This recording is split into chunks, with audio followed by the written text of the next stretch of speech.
Allez, petite news moto pour changer un peu. Alors, Livewire, la branche électrique d'Harley-Davidson, dans le mal, visiblement, ils ont livré que 33 motos au cours du second trimestre 2023, cumulant plus de 40 millions de dollars de pertes sur la période. 33 motos vendues seulement. C'est un bid exceptionnel, quoi. Au cours du second trimestre 2023, Livewire indique avoir réalisé 7 millions de dollars de chiffre d'affaires, dont 6,3 dédiés aux ventes de vélos et de vélos d'équilibre. À l'opposé, les ventes de motos électriques sont marginales.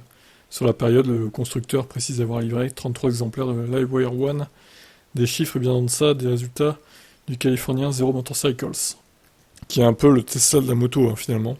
Au final, la perte de Livewire sur le second trimestre s'élève à 40,7 millions de dollars. C'est 2 fois plus qu'au second trimestre 2022, où la marque cumulait déjà 19,6 millions de dollars de déficit. En intégrant les résultats déjà déficitaires du premier trimestre, moins 21,1, la marque aura cumulé plus de 60 millions de dollars de pertes sur les 6 premiers mois de l'année. Mon Dieu, c'est catastrophique. S'il prévoit toujours de démarrer la production de la Livewire S2 Delmar au cours du troisième trimestre, tout en continuant à travailler sur une troisième moto électrique, le constructeur anticipe des résultats assez modestes sur l'année en cours. Annonçant 600 à 1000 motos électriques vendues sur l'année, Livewire prévoit de clôturer l'année avec 115 à 125 millions de dollars de pertes cumulées. En d'autres termes, les 2 prochains trimestres devraient être déficitaires. Ça donne quoi, Livewire Delmar, là?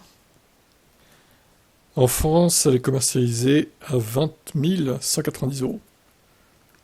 Eh ben, 84 chevaux, 263 Nm, 0 à 103 secondes 1, ce qui est plutôt bien, pour le coup. Alors, l'autonomie, urbain 181 km, extra-urbain 88 km à 113 km, et sur autoroute 69 km. C'est nul. C'est bidon.